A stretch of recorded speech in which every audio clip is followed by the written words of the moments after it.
तो जय श्री राधे सभी भक्तों को। जैसे कि हमने एक प्रश्न पूछा था धर्मेंद्र शास्त्री जी से, तो इन्होंने प्रश्न तो नहीं बता पाया, पर इन्होंने और हमसे ये कहा कि तू दुमुहा है, दोनों तरफ चल लेता है।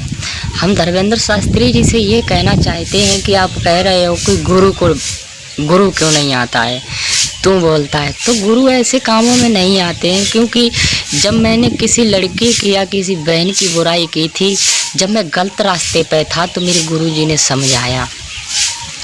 तो गुरु का महत्व होता है कोई बच्चा अगर बिगड़ रहा है तो उसे समझाना, ताकि उसे ये नहीं कि उकसाना उसका भविष्य बेकार हो जाए।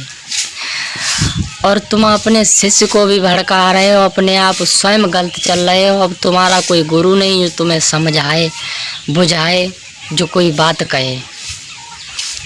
चलो छोड़ो, तुमने हमसे कहा कि दुमुहा 6 माह इधर से खाता है 6 माह, तो आपको ये पता नहीं है कि दुमुहा क्यों पड़ गया, उसके 2 मुंह क्यों हो गए, क्योंकि वो वफादार इंसान है। जैसे महाराज परीक्षित को डसने के लिए महाराज बासुक ने वो नाग भेजा था, और नवलदे के नादों में दूध पीकर के वो लौट आया, तो उसने वफादारी निभाई, तक दोगल ही नहीं कि जो महाराज परीक्षित को डस करके वो स्वर्ग के लिए भेज देता। उसने वफादारी की अपने कुल के साथ में, अपने धर्म के साथ में, अपनी मर्यादा के साथ में। और लेकिन तुमने तो सारी मर्यादाएं तोड़ दी, और तुम हमारे गुरु की बात कर रहे हो। तो गुरु से मत पंगा लीजिए, क्योंकि गुरु तुमसे बोलेगा ही नहीं। हमारे गुरु जो हैं बहुत सभ्य हैं। हमारे गुरु पर मत जाइए, हम पर जाइए, क्योंकि हमने आपसे प्रश्न किया था। पहला प्रश्न हमने ये किया था कि किंदम ऋषि की पत्नी का क्या नाम है, लेकिन आपने नहीं जवाब दिया। आप शास्त्र की बात कर रहे हो, लड़कियों की बुराई छोड़ो, हम लड़कियों की नहीं, हम तुमसे पूछ रहे हैं। अगर शिष्य में दम है, तुम्हारी गुरु में दम है, तो आप बताने की कोशिश करें कि किंदम ऋषि की पत्नी का क्या नाम था, और जो हमारी कुल पूज्य देवी रुक्मिणी की माँ का क्या नाम था।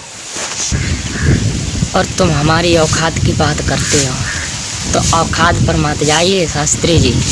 मैं आपसे सिर्फ धर्म और अधर्म के बीच लड़ाई कीजिए, लेकिन गुरु पर मत जाइए, हमारी औकात पर मत जाइए।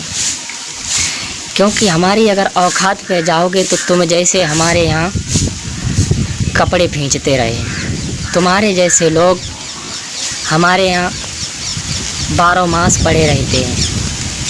तो हमारे यहाँ नहीं, तो औकात पर जाइए, क्योंकि औकात किसी की छोटी नहीं होती है। चाहे गरीब हो, चाहे अमीर हो, चाहे भंगी हो, चाहे जाटव हो, इज्जत और औकात सबकी एक ही होती है। भगवान ने सभी एक जैसा बनाया है, किसी को गलत नहीं बनाया है।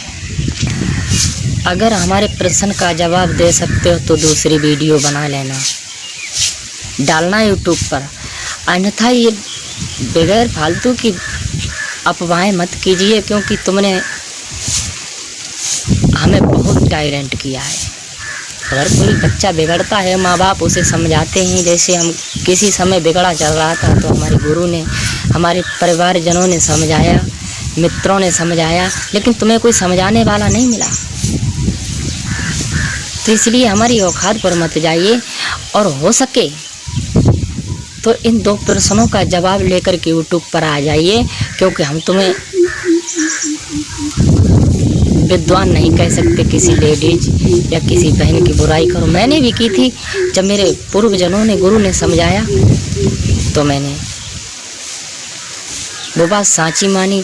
और तुम्हारे घर में लगता है ना बेटी है, ना बहन है, ना तुमने किसी माँ के गर्भ से जन्म लिया है, जो तुम ऐसे इस प्रकार से कह रहे हो कि लड़कियों इज्जत मत बेचो।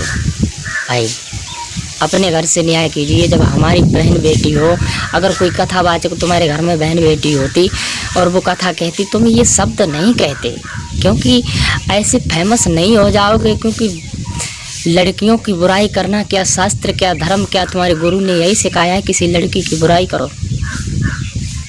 भाई ऐसे फेमस नहीं हो जाओगे, तुम गुरु शिष्य से बुराई करने पर लगे हो और जानो कि हम फेमस हो जाएं। ऐसे नहीं कोई उठ जाता है, अच्छे विचारों से अच्छे कर्मों से उठता है।